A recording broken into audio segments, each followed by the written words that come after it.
In this film, we hear from 4 people who lived through these events and whose lives are still affected by them.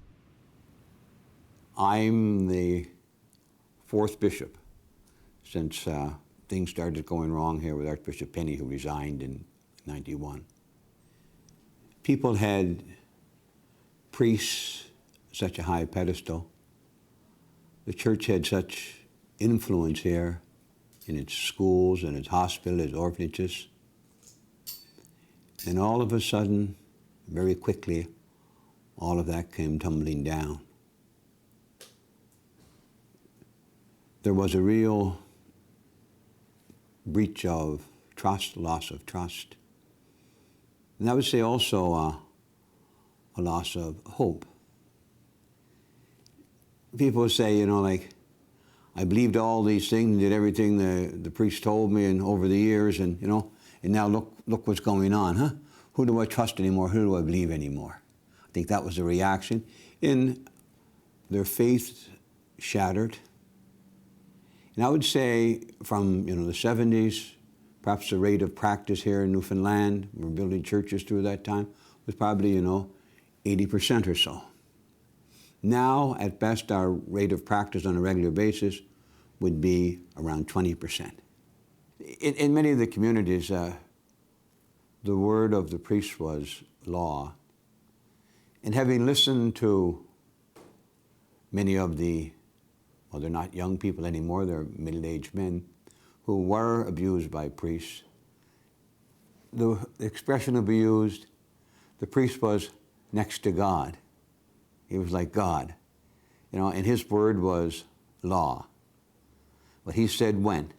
If we told mom and dad, they wouldn't believe us anyway because you can't talk about the priest.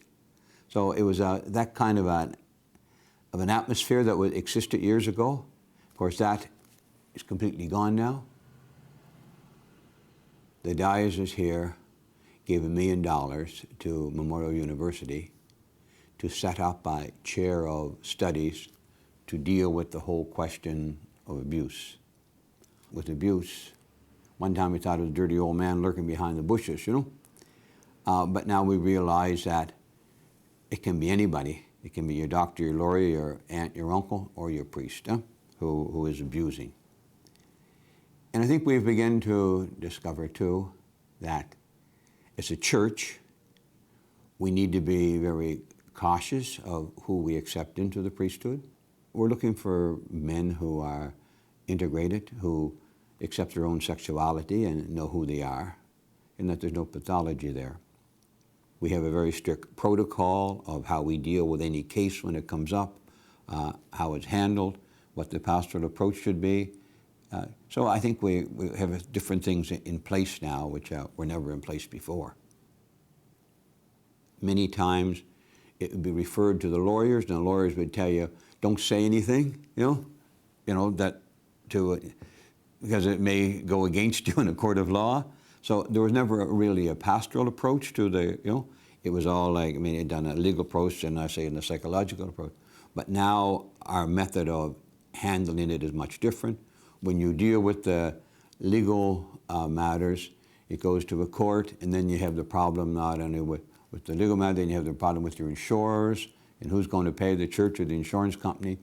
So I'm dealing with sometimes men who are, let's say 45 now, very, very angry men who as of yet have not been compensated, for this, and this is a part of the pain. There's something wrong in that. That's not justice. There's something wrong with the whole system that allows this to go on and on. I can apologize, on behalf of the church, but perhaps apology is a bit shallow unless we're, going to follow through in the whole compensation and going to bring closure to it. Also, the church established we call it the Family Life Bureau. And at that time, at the height of it, we were counseling, there were satellite offices downtown in different places so people could remain anonymous. That was also counseling that was offered to the church, to the victims, and to their parents. We still continue on counseling. We provide counseling. Many of them do not live here anymore. Some still live here. They've moved out of the province, but we offer counseling to them. the psychologist, the psychiatrist sends us the bills and we pay it. That was a part of the agreement. But I would say probably we're in the vicinity of, say, 20 people who are on a regular basis are still receiving ongoing counseling. Not only was their childhood robbed from them, but their manhood as adults has been robbed from them as well, because of the ongoing effect of abuse, how traumatic it is. Because many end up with problems with addiction, sexual problems, problems with relationship with their spouses, etc. You know, and that's we have to look at that whole area too. When this all broke, Newfoundland was the first place. I think even in Canada and the States and many places, people thought, oh, that's that island, you know, stuck off there in the Atlantic, you know, and they're sort of backward and, you know, and isolated, you know, kind of thing. But then they begin to realize, you know, not only here in Newfoundland, but it's swept across Canada, and then we have the disastrous things through all the United States, and now they know, look at the mess Ireland is in. Ireland, the church in Ireland is crumbling. Austria, Germany, we're really that way dealing with a universal phenomenon. My nephew, who was doing his master's here in marine biology, lived with me for 3 years. And he had lived in residence at university and the whole thing. He doesn't practice his faith. He'd say to me, Uncle Marit, your church teaching needs to be done in a positive way. He's saying, where I live and the people with whom I deal with, they see the church in a very, very negative light. You're against contraception, you know, you're against abortion, you're against same-sex marriage, you're sexist, you're homophobic. That's the message that they're getting from the world. I never blame the media for anything they do, because the media, thank God for the media, because perhaps it wasn't for the media, some of these things of abuse would have been buried and would not have been brought to light. Huh? But the media have perhaps been a part of the healing process, that they brought them out, that now we have to deal with them. You know? Lay people today are very, very vocal. Lay people do not let the priest get away with very much today. I get all sorts of letters and all sorts of phone calls regarding priests. Priests oftentimes come in to me with their frustrations. So it's very, very challenging time. Just not a good time to be a bishop in the church. As a bishop in the church, you're sort of caught between the laity, the priests, and the Vatican. Huh? It's a very difficult, time to be a bishop. Or at least I find it is.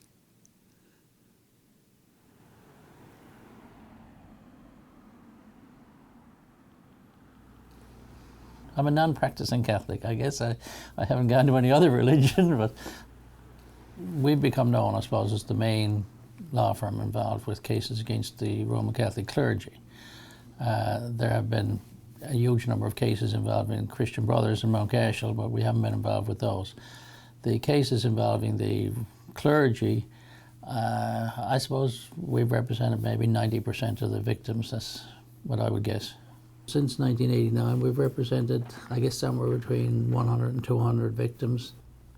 In general terms, we're talking about maybe 12, 13-year-olds, something of that age, just on the cusp of puberty usually.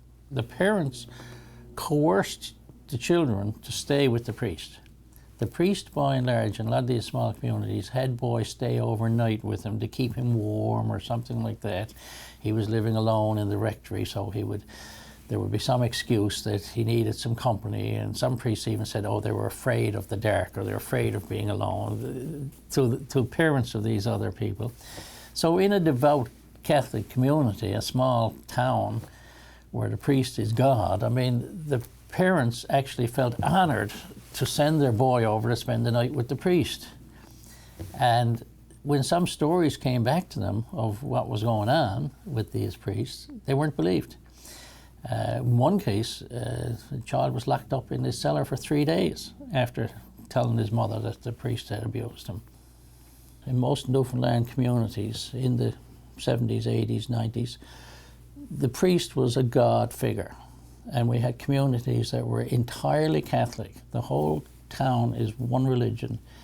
And there's no civil government, there's no mayor, there's no police presence. The priest was everything. The priest adjudicated disputes. He married, he buried, he did everything. He was a godlike figure. The Catholic Church put him up there on that pedestal where he would be looked upon as a servant of God, as a replacement of God, as a spokesperson for God. So when God abuses you, the effect can be devastating. Initially, there was a lot of ostracization in the community. With Father Jim Hickey, who was the first priest, that was the 1989. Jim Hickey was a very popular priest, and he was looked upon as a progressive, modern priest. When this first came out, people just weren't accepting of it. There was a lot of disbelief. The altar boys and the victims and so on were Jim Hickey's boys, and if you were one of his boys, you were looked down upon. There was a lot of derision of those boys, and this went on for quite a while. And afterwards, it led to most of the victims wanting to be involved in any legal process as a John Doe type of pseudonym on all papers and so on, that they wouldn't be identified. These cases could be settled in a matter of months. And instead, generally, they've taken years and years. And if I had to put an average on it for the cases we've handled here, I would say the average could well be 10 years. And the cost is staggering. I dare say the church has paid more in legal fees than it has paid in compensation. And these are men now, usually in their 30s, 40s, 50s even, in some cases, that have just broken down, and it's very upsetting to me personally, in fact, being involved when we go down and accompany them to a discovery. One of these big corporate law firms are having it in their boardroom when they're having a discovery that's being tape recorded, and there might be 10 or 15 people in the room, and to see a grown man just break down and cry in front of everyone, it's very distressing. In many cases, these people they rejected all authority. Many of them are in trouble with the law, civilly, criminally, and so on, because of the type of abuse that occurred to them. The lawyers are too powerful, and the lawyers are simply saying to the bishops, oh, this has to take its course, and we have to do this, and we have to do so on. And they don't say at the outset this is going to go on for years or a decade or anything else. They just say, oh, well, we'll see. Maybe we can get this clued up in a month or two. The month or two stretches to 6 months, to 10 months, to 10 years. It's just the process that goes on. And again, it's weakness at the top. In practice, they're doing nothing different in 2012 than they were in 1989 when we started this. They have learned nothing. In cases of sexual abuse where a child is molested, he will often become a molester when he's older. And we have had several of our own clients like that. Several that have disclosed it to us, come in voluntarily to say they want help and so on. And so they have been referred to professionals. But yes, that does happen with sexual abuse. We have witnessed it firsthand. But until there are systemic changes, I think we're still going to have problems.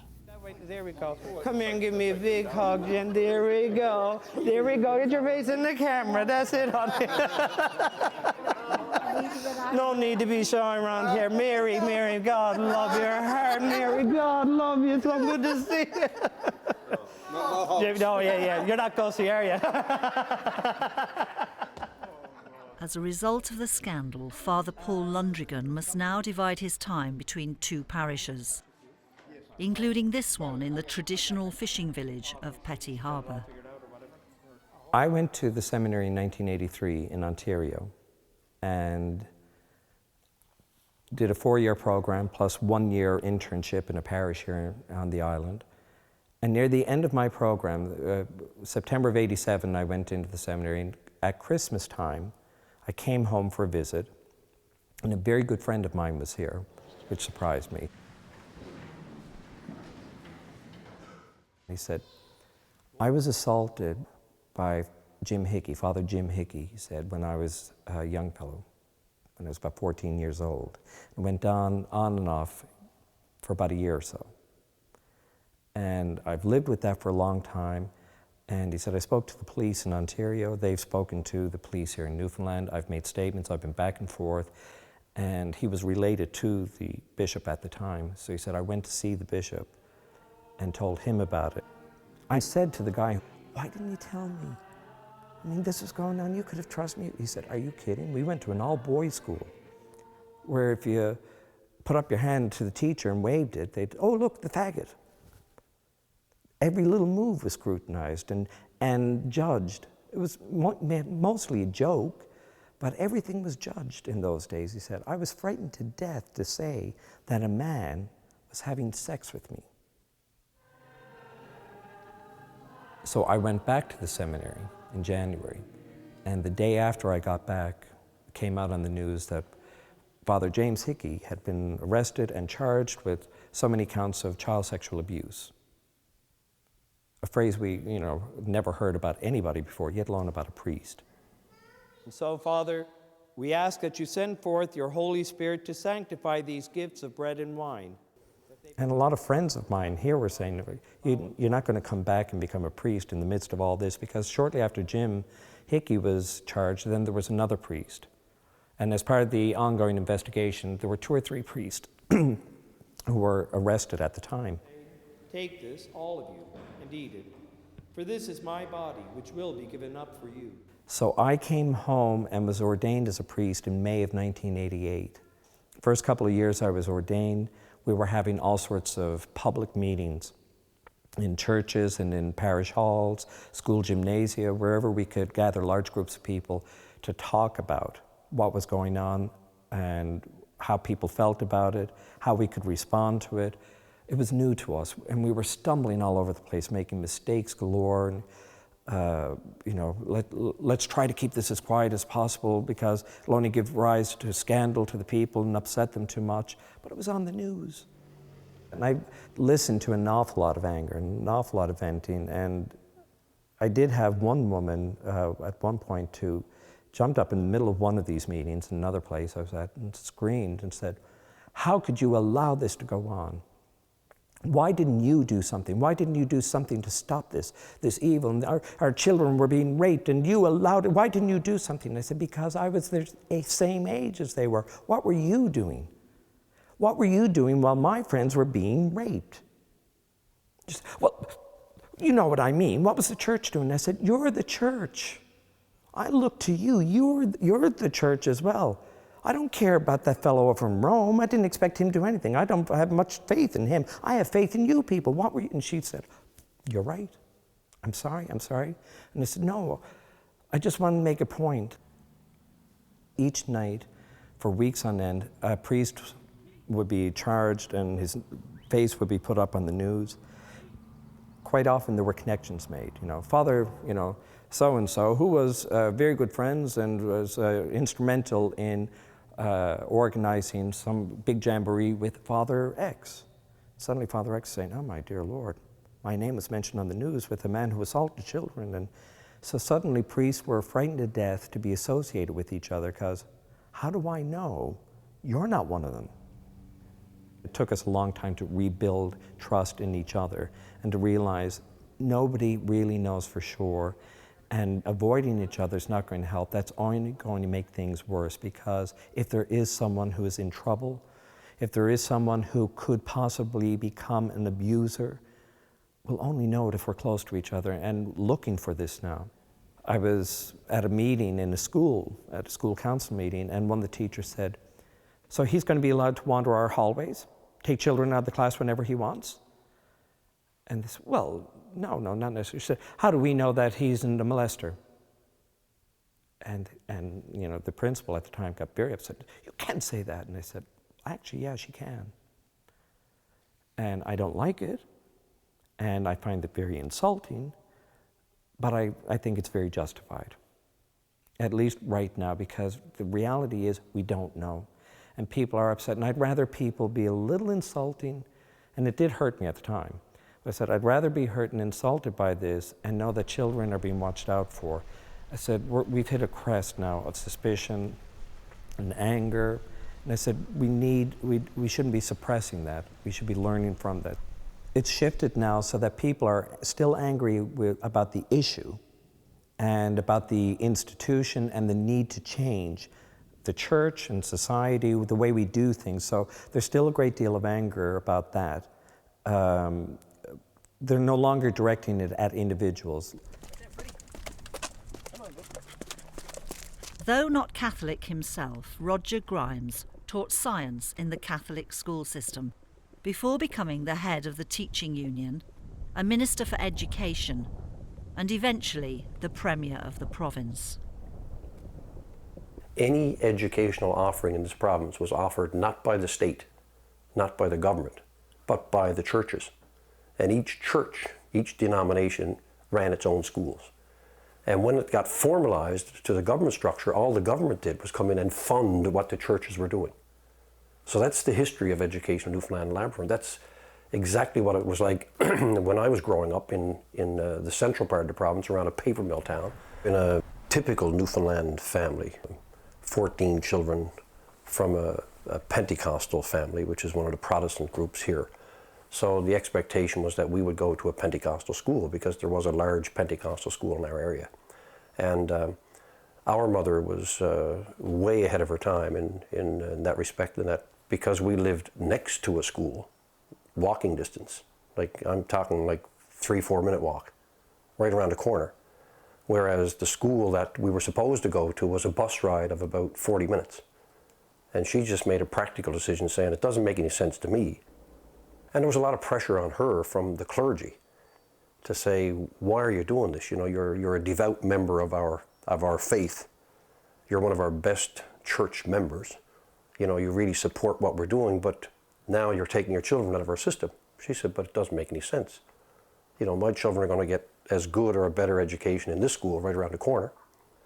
So she made a choice that, you know, practicality trumped the whole issue of denomination.